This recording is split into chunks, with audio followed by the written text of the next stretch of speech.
पुराना संगीत डिब्बा म्यूजिक बॉक्स।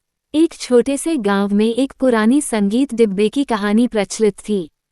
कहा जाता था कि वह डिब्बा अपने भीतर एक शापित धुन समेटे हुए है। जो भी उस डिब्बे को खोलकर धुन सुनता, उसे अनजाने भय और भूतिया घटनाओं का सामना करना पड़ता। सिया, एक साहसी युवा महिला, हाल ही में गांव में आई थी। उसने इस रहस्यमयी डिब्बे के बारे में सुना और सच्चाई जानने की ठान ली। गांव वालों की चेतावनी को नजरअंदाज करते हुए उसने डिब्बे को ढूंढने का फैसला किया और एक दिन सुनसान हवेली में पहुंच गई, जहां वह डिब्बा छिपा हुआ था। हवेली के भीतर घुसते ही एक अजीब सा सन्नाटा था। दीवारों पर धूल की परत चढ़ी थी और फर्श चरमरा रहा था। सिया ने अपने कदमों को सावधानी से रखते हुए उस डिब्बे को ढूंढना शुरू किया। आखिरकार उसने एक अंधेरे कोने में वह डिब्बा पाया, जो पुराना और जर्जर था। डिब्बे को उठाते ही सिया को एक अजीब सी ठंडक महसूस हुई। डिब्बे के ऊपर बनी इंट्रिकेट नक्काशी अद्वितीय थी। सिया ने एक पल के लिए सोचा, लेकिन उत्सुकता ने उसे मजबूर कर दिया। उसने धीरे से डिब्बे को खोला और एक मध्यम लेकिन रहस्यमयी धुन बजने लगी। जैसे ही धुन शुरू हुई, हवेली के भीतर एक परछाई सी घूमने लगी।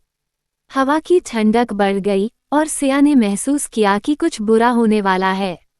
अचानक डिब्बे से एक धुएं की आकृति निकली, जो भयानक रूप में बदल गई। वह आकृति सिया की ओर बढ़ी, उसके चारों ओर घेरा बनाने लगी।